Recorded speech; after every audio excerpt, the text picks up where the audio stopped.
Esto es Lugares que no son para nosotros, de Cinematics. A ver qué tal.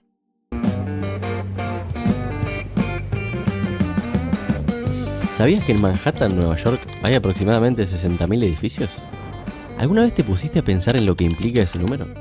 Cada edificio podría albergar en promedio 27 personas, supongamos, lo que daría un promedio de 1.620.000 personas adentro de esas 60.000 estructuras. 1.620.000 historias diferentes, lazos familiares, problemas, pertenencias y ambiciones adentro Un montón de historias, lo comprendo. de cada construcción de hormigón.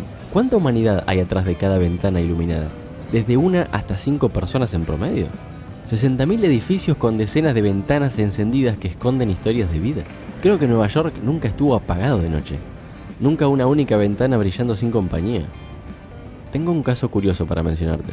A ver. Es un edificio bastante alto, ubicado en la calle Thomas 33, o 33 Thomas Street, como le quieras decir, y lleva ese mismo nombre.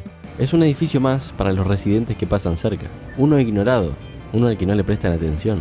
Pero para los turistas es una arquitectura que genera una pregunta que se repite siempre. Una pregunta que surge cada vez que cruzan la calle y levantan la vista para verlo. ¿Por qué este edificio no tiene ventanas? Uy.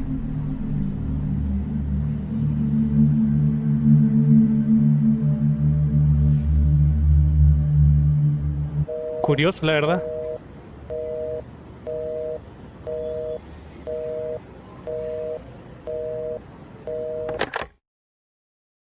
...33 Thomas Street es posiblemente el rascacielos más intimidante de Manhattan. Esta es una estructura brutalista. Un cubo enorme de hormigón, ladrillos y hierro de 167 metros de altura y 29 plantas. Las únicas aberturas que tiene son una serie de campanas de ventilación donde hay equipos que se comunican con estaciones de retransmisión terrestres y satélites en el espacio. No te preocupes, esto no es nada raro. Este edificio, y prepárate por lo que voy a decir, es fuerte y es parte de películas de ciencia ficción. Este edificio No. es una instalación de llamadas telefónicas. Que me lo imaginaba. Bueno, realmente es de llamadas telefónicas. Es el más grande del mundo para conectar llamadas de larga distancia de la empresa AT&T. Claro, lo único que da intriga es que, excepto los trabajadores, nadie tiene permitido ingresar. En un informe del proyecto preparado por la oficina de Warneck, el arquitecto, se leía lo siguiente: no se pueden permitir ventanas ni aberturas sin protección en la piel a prueba de radiación. ¿Qué quería decir esto?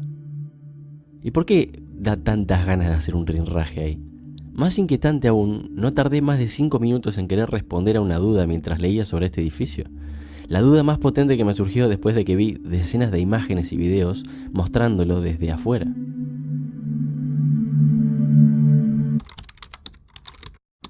Claro, ¿qué hay dentro? Un hombre que trabajó en el 33 Thomas Street habló sobre el tiempo que pasó ahí a principios de la década del 2000, instalando cables y tuberías de vapor. Había habitaciones a las que no podíamos entrar, dijo, según el Daily Mail. Nos dijeron específicamente que no entráramos y no podíamos preguntar qué había adentro ni por qué no podíamos verlo. Al hombre y a su equipo, que incluía a su hijo, se les prohibió deambular por el edificio, partes del cual estaban tan prohibidas que los empleados tuvieron que trabajar a su alrededor. La cuestión es, La y hueva más al allá pico, de todo hermano. esto, me resultó difícil creer que el interior que estaba viendo pertenecía a esa arquitectura sin ventanas. Me resultó difícil creer que ese interior pertenecía a este exterior. Y en principio es porque por adentro parecía ser un conjunto más de oficinas comerciales tradicionales, sin otra cosa rara más que alguna máquina que no entendía qué es lo que hacía. Esta no es una construcción fantástica, es una simple sede telefónica. Lo que la caracteriza, tal vez, es la única especulación que gira en torno a la gente cercana. Dicen que su estructura es a prueba de ataques nucleares y tiene reservas suficientes de comida, agua y combustible para proveer a 1.500 personas durante 2 semanas ante cualquier problema o amenaza nuclear. Es decir, o pagas el teléfono o te detonan la casa.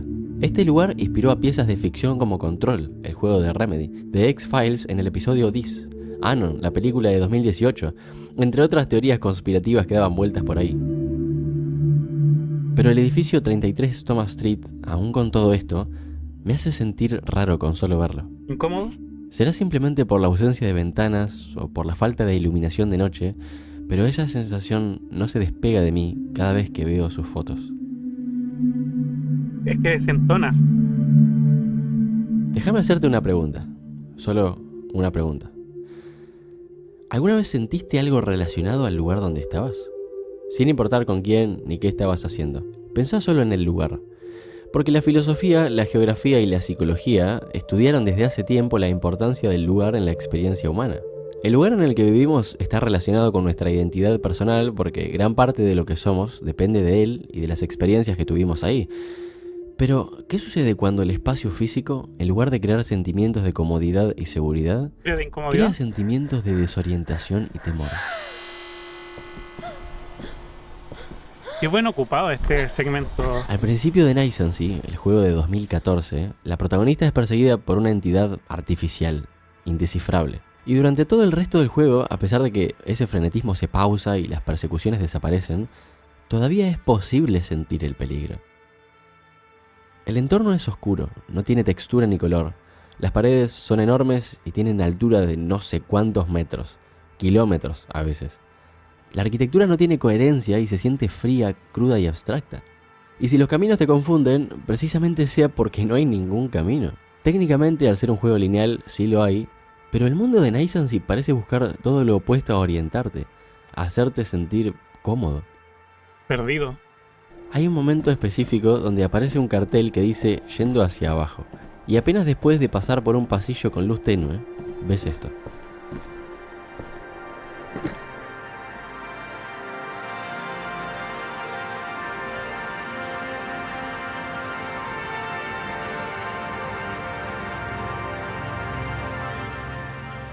¿Qué es este mundo? Más curioso todavía, y después de empezar a bajar y bajar y bajar, ¿qué tan grande es esto? Yo me hice estas preguntas todo el tiempo, pero más cuando llegué a un entorno parecido a una ciudad muerta. No se me ocurre otra manera de describirlo. Eran como edificios infinitos, algunas ventanas iluminadas, otras apagadas, pero que no tenían sentido. De lo que vendrían siendo las paredes salían puntas como antenas. ¿Pero no se supone que eso tiene que estar en el techo? Y si eso te parece raro, mirá el cielo. Claro, no hay. Entonces es cuando entendés que este lugar no está hecho para ser habitado.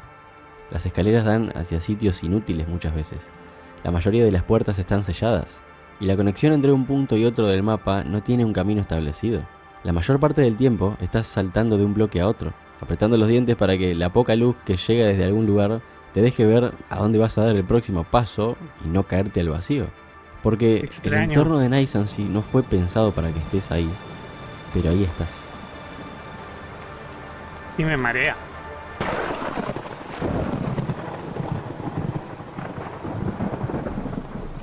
El Cubo, 1997. Gran película, En The Cube, pero debido a que salió más o menos en la misma fecha que Matrix, se fue a pique. A pesar de que es una muy buena película, la segunda no me gusta tanto. En sí, la única buena de la saga El Cubo es la primera. película de 1997, 5 personas despiertan adentro de una estructura extraña. Ninguno de ellos se da cuenta de cómo llegó a ese sitio. Es como un compartimento en forma de cubo, con paneles iluminados y un diseño que recuerda a los circuitos eléctricos. A ver, no son 5 al principio. Algunos llegan desde el compartimento de al lado, otros desde arriba y otros desde abajo. Lo que a primera impresión hace preguntar a uno de ellos: ¿cuántas personas hay adentro de esta cosa? ¿Qué es esta arquitectura y por qué están ahí adentro? Es que no solo el diseño es intimidante. Desde el minuto cero te muestran cómo funciona esto. En algunas habitaciones hay trampas mortales de todo tipo. Algunas se activan por movimiento y otras por sonido. Durante el tiempo que pasan ahí adentro, las víctimas empiezan a buscar la manera de escapar, obviamente, cada uno aportando sus ideas y habilidades. Pero hay un momento que me interesa y es donde se empiezan a preguntar lo lógico. ¿Quién puede haber construido una cosa así y cuáles son sus intenciones? ¿Sí? El motivo del cual ¿Extraterrestres? ¿Una conspiración gubernamental? tengo dinero, tengo dinero, y tengo dinero, tengo dinero. Blam blam blam blam blam blam blam blam blam blam blam blam. No my Cheer X10, Ciudad Colmena, estamos en la casa de Don Chiapas Keino que XD. Ay no. Pinche Ciafas Kane. todo un idiota, pero a la vez el héroe del imperio. Por cierto, hola Namaigo. En un Namaigo. momento de discusión donde todos perdieron un poco más la cabeza por el encierro, uno de ellos, Worth, revela una información clave. Dice haber participado de la construcción del exterior del cubo, pero que no sabe nada del interior. No tiene idea de qué significan los números grabados en las compuertas ni cómo se distribuyen los compartimentos. En contradicción con las palabras de Holloway, una mujer que cree que el lugar es una conspiración, el hombre dice algo que me flashó completamente. ¿Quién está a cargo de esa construcción? Nadie.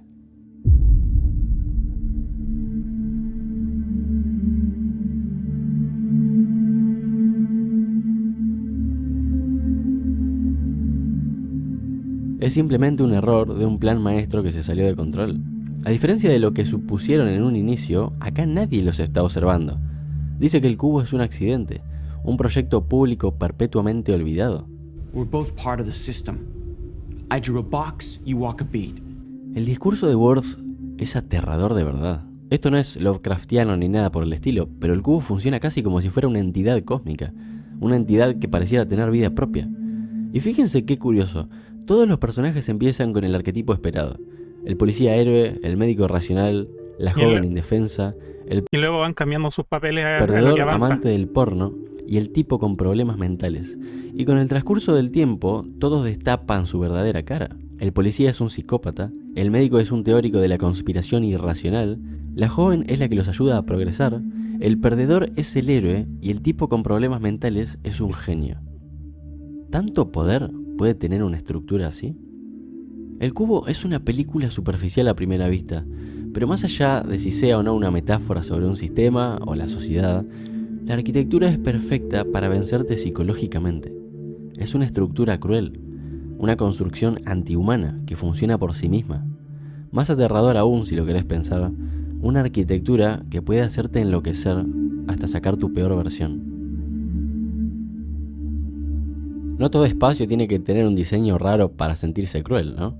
Pensá en las casas embrujadas, o como quieras llamarlas, para el género de terror y misterio. Hay casi una infinita cantidad de obras que usan estos espacios, que se diseñan para dar la sensación de que algo anda mal. Son Las lugares casas cómodos. guardan historia dentro de sus paredes. Cada nacimiento, vida y muerte conforma parte de esa historia. Las casas son ideales para crear secretos, por la forma en que los edificios encierran el espacio y son escenarios de pensamientos privados o relaciones íntimas. No es una locura entender a las casas como escenarios de vida interior, pero también pueden ser reflejos de trauma y decadencia. La caída de la casa Usher de Edgar Allan Poe, por ejemplo, tiene los elementos clásicos de cualquier relato de terror gótico. Está el protagonista, un hombre que no Bueno, estamos hablando de un relato de Edgar Allan Poe. O sea, sería raro que alguno de sus relatos no tuviera las estructuras clásicas de los relatos góticos. Estamos hablando del padre de las estructuras góticas. conocemos, que visita a su amigo Roderick Usher, que padece una enfermedad que lo está haciéndose deteriorar física y mentalmente. El primero se sorprende muchísimo cuando lo ve. Nadie en tan poco tiempo puede haber cambiado tanto como él. Él no es la única persona que vive en este lugar ni la única que padece una enfermedad. Madeline, su hermana, está diagnosticada con una apatía constante y ataques catalépticos. Sin embargo, Y el chivo dijo, vete al diablo. Chivo, no cambies el libro. Era un cuervo. esa misma tarde, después de haberse cruzado con el protagonista, ella llega a su punto final. En otras palabras, la queda. El hombre pasa el resto de los días con su amigo, leyendo, pintando cuadros, tocando la guitarra. Todo esto para intentar aliviar su melancolía, dice. La narración sigue, describiendo los días posteriores. Pero hay algo que se superpone a la importancia de los personajes. Algo que parece tener mayor protagonismo y que está presente siempre con la decadencia de la familia. ¿La casa?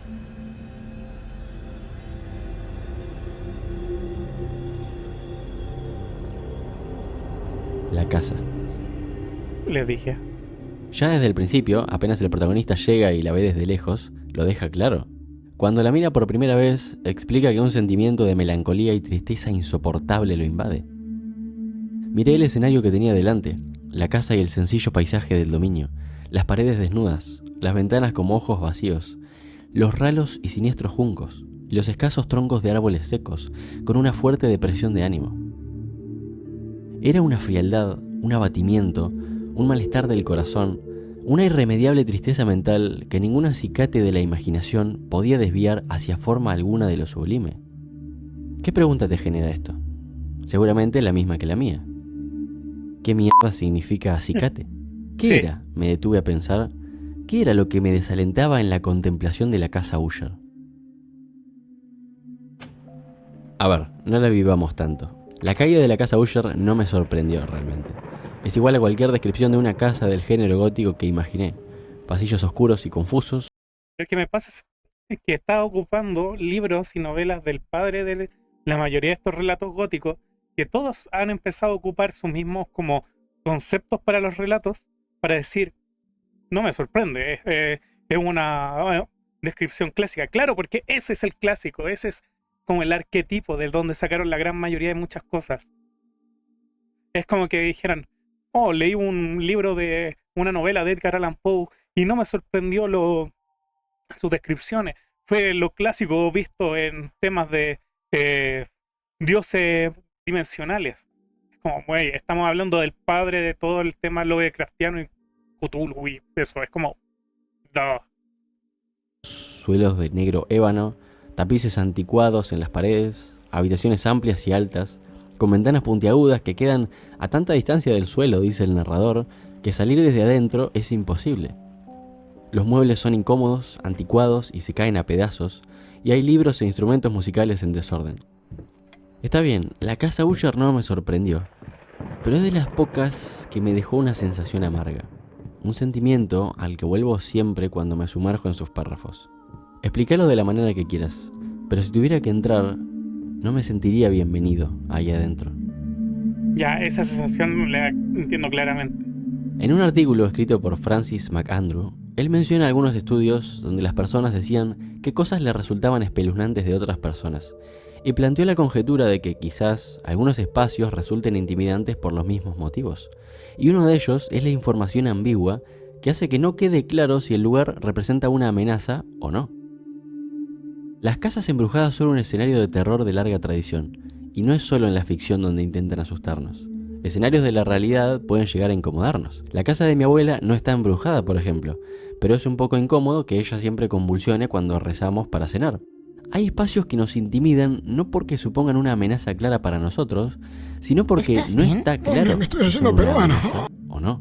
Muchos de los diseños de estas casas parecieran dificultar la huida. La oscuridad y la distribución confusa hace que nos perdamos, que si queremos escapar, nos ralenticemos. Buena gente.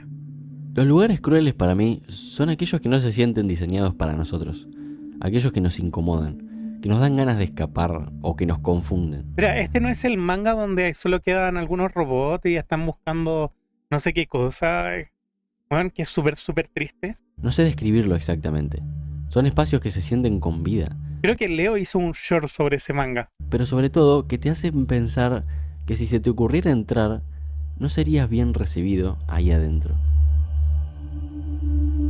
Como siempre, cualquier otro ejemplo y opinión es bienvenida. Gracias por llegar hasta acá, les mando un abrazo y nos vemos la próxima.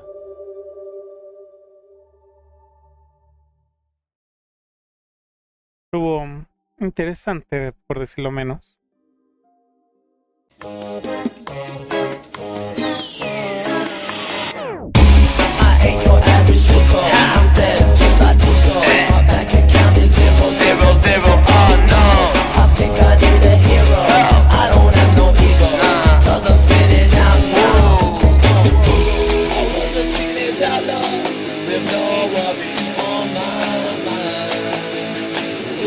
And now I'm getting